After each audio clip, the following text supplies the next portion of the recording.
أعوذ بالله من الشيطان الرجيم. بسم الله الرحمن الرحيم. فاليوم لا تظلم نفس شيئا ولا تجزون إلا ما كنتم تعملون. إن أصحاب الجنة اليوم في شغل فاكهون. هم وأزواجهم في ظلال على الأرائك متكئون. لهم فيها فاكهة ولهم ما يدعون. سلام قولا من رب رحيم. صدق اللہ العظیم. بزرگان محترم، سورہ یاسین کی اس وقت آیت نمبر 54 سے 58 تک آپ کی خدمت میں پیش کی گئی ہے. اللہ تبارک و تعالیٰ کا فرمان ہے کہ اس دن کسی شخص پر کوئی ظلم نہیں ہوگا اور تمہیں کسی اور چیز کا نہیں بلکہ انہی کاموں کا بدلہ ملے گا جو تم کیا کرتے تھے. جنت والے لوگ اس دن یقیناً اپنے مشغلے میں مگن اور خوش ہوں گے. وہ اور ان کی بیویاں گھنے سایوں میں آرام دہ نشستوں پر ٹیک لگائے ہوئے ہوں گے. وہاں ان کے لیے میوے ہوں گے اور انہیں ہر وہ چیز ملے گی جو وہ منگوائیں گے. رحمت والے پروردگار کی طرف سے انہیں سلام کہا جائے گا. عزیزان گرامی قدر، اس سے قبل کی جو آیتیں گزری ہیں ان آیات میں مشرکین اور کفار کا تذکرہ تھا جو قیامت کو اور قیامت کے دن کو اور اسی طریقے سے مرنے کے بعد دوبارہ زندہ ہونے کو نہیں مانتے، انکار کرتے ہیں. جب انہیں دوبارہ زندہ کیا جائے گا تو وہ بڑے تعجب اور پریشانی میں ہوں گے اور وہ کہیں گے یا ویلنا من بعثنا من مرقدنا، ہائے ہماری بدبختی، کس نے ہم کو ہماری قبروں سے اٹھا دیا. کیونکہ دنیا کے اندر انہیں اس کا یقین ہی نہیں تھا، وہ اس کو مانتے ہی نہیں تھے کہ دوبارہ زندہ ہونا ہے. جب وہاں یہ معاملہ پیش آ جائے گا تو اب انہیں بڑی حیرانی ہوگی. آج کی جو آیتیں اس وقت پڑھی گئی ہیں ان آیات میں اللہ تبارک و تعالی نے اولاً قیامت کے دن انسان کے اعمال کے بدلے کے بارے میں فرمایا ہے کہ اس دن کسی پر کوئی ظلم نہیں ہوگا، کسی پر کوئی ظلم نہیں ہوگا اور انسانوں کو ان کے اعمال کا ہی بدلہ دیا جائے گا.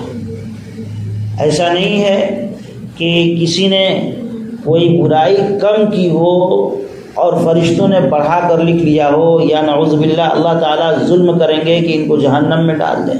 نہیں، بلکہ جتنی جو برائی کرے گا، جتنی بدعمالیوں کا ارتکاب کرے گا، اسی کے بقدر اسے سزا ملے گی. اور نیکیوں کے بارے میں ہے کہ اگر بندہ کوئی نیک عمل کرتا ہے تو لکھا تو اتنی ہی جائے گا، البتہ اللہ تبارک و تعالیٰ اپنی رحمت سے اس کے اجر اور بدلے کو بڑھا دیں گے. لیکن برائی کے بارے میں نہیں ہے کہ برائی کی سزا کو بڑھا دیں گے، گناہ کم ہو اور سزا زیادہ ہو، ایسا نہیں ہوگا. اللہ فرماتے ہیں اس دن کسی پر کوئی ظلم نہیں ہوگا اور انسان کو اس کے گناہوں اور اس کے اعمال کا ہی بدلہ ملے گا، اعمال کا ہی بدلہ دیا جائے گا.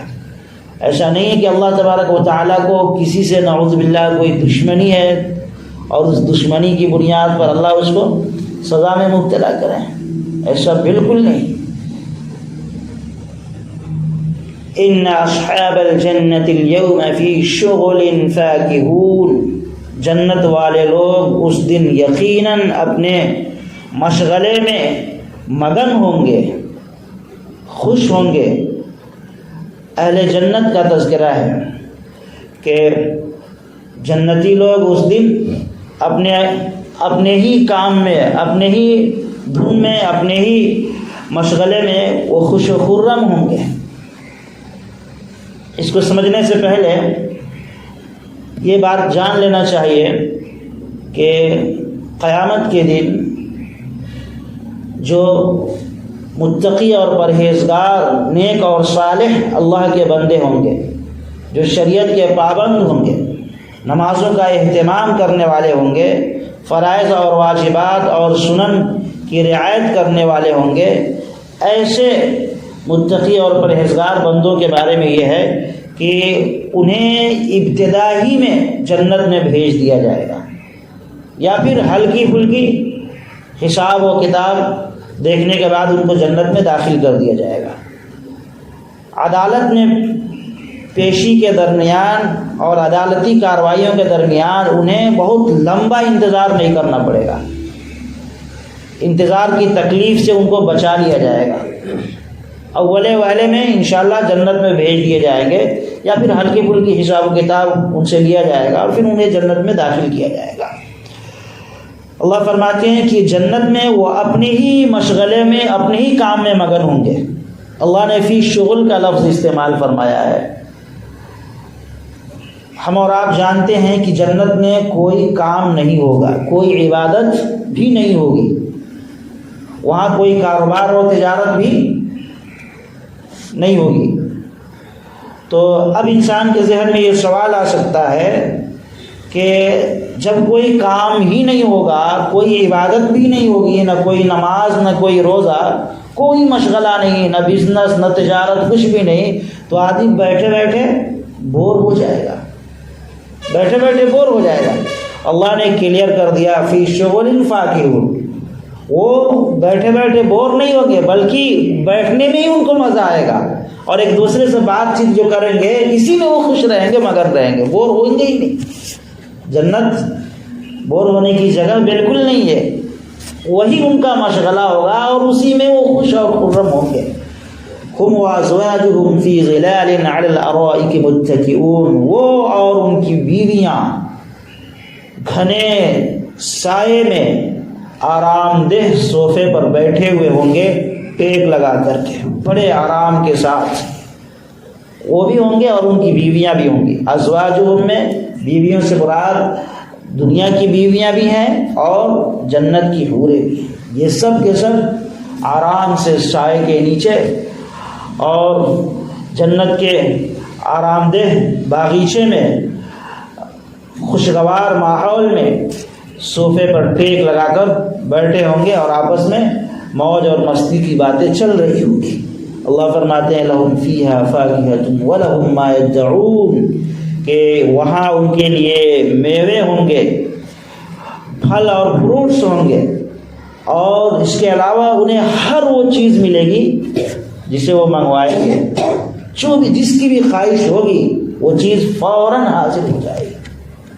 وہ فلاں چیز لے کر کے آؤ تو 10 منٹ میں آ رہی ہے، 2 منٹ میں آ رہی ہے، انتظار کی گھڑی بالکل نہیں ہوگی، انتظار کا تو معاملہ ہی نہیں ہوگا۔ جنت کے اندر دل کے اندر ایک خواہش ابھری، فوراً وہ چیز وہاں حاضر ہو جائے گی، ذرہ برابر وقت نہیں لگے گا۔ یہ تمام جنت کے اندر نعمتیں ہوں گی، لیکن اس کے علاوہ ایک سب سے بڑی نعمت اور سب سے بڑا تحفہ یہ ہوگا سلام قولا من رب الرحیم، کہ خود اللہ تبارک و تعالی بندوں کو سلام پیش کریں گے۔ اللہ کی سلامتی اللہ کی طرف سے پیش کی جائے گی، اللہ کا سلام بندوں کو پیش کیا جائے گا، اور یہ سلام اس لیے ہوگا تاکہ بندوں کا اکرام ہو، بندوں کے اعزاز اور اکرام میں اور بندوں کی عزت میں اور ان کی تکریم میں یہ سلام اللہ کی طرف سے پیش کیا جائے گا۔ اور جب سلام پیش کیا جائے گا تو بندہ اللہ رب العالمین کے سلام کو سن کر کے ساری نعمتوں کو بھول جائے گا۔ ذرا اندازہ کریں کہ اللہ کی طرف سے سلام پیش ہو، کس قدر خوش نصیبی کی بات ہے۔ ایک بڑا آدمی کسی کو سلام بھیجتا ہے یا کسی کی خیریت دریافت کرتا ہے تو وہ پھولے نہیں سماتا کہ فلاں منسٹر صاحب نے مجھے یاد کیا تھا اور فلاں منسٹر صاحب تو مجھے سلام بھیجتے ہیں، پھولے نہیں سماتا۔ اللہ بتائیں کہ خالق کائنات جو تمام مخلوقات کا مالک اور کائنات کا مالک ہے، اس کے طرف سے سلام اگر پیش کیا جائے تو کس قدر فخر اور خوشی کی بات، کس قدر عزت اور تکریم کی بات ہے۔ بہرحال اللہ تبارک و تعالی نے ان آیات میں دو باتوں کی طرف اشارہ کیا۔ ایک تو یہ ہے کہ انسان کو انہی اعمال کا بدلہ ملے گا جو دنیا میں کرتے تھے، اور کوئی اس سلسلے میں ان پر زیادتی نہیں ہوگی۔ اور دوسری چیز کہ اہل جنت کو انتظار کی گھڑیاں جو بہت مشکل ہوتی ہیں یہ ان کو پیش نہیں آئیں گی، انہیں زیادہ انتظار نہیں کرنا پڑے گا، ان کو جنت میں داخل کر دیا جائے گا اور جنت کی نعمتوں سے لطف اندوز ہوں گے اور اللہ کی طرف سے سلامی پیش کی جائے گی، یہ بطور عزت کے ہوگا۔ لہذا ہمیں چاہیے کہ ہم وہ اعمال کریں جس سے ہمارا رب راضی اور خوش ہو اور ہم اولے والے میں جنت میں جانے والے بن جائیں، حساب و کتاب کا مرحلہ بھی پیش نہ آئے، اس بات کی کوشش کرنی چاہیے اور اللہ سے اس کو مانگنا چاہیے۔ اللہ تبارک و تعالی ہمیں اور آپ کو سب کو جنت الفردوس نصیب فرمائے، حساب و کتاب کی سختیوں اور پریشانیوں سے ہم سب کی حفاظت فرمائے۔ سبحان اللہ و بحمدہ، سبحانک اللہم و بحمدک،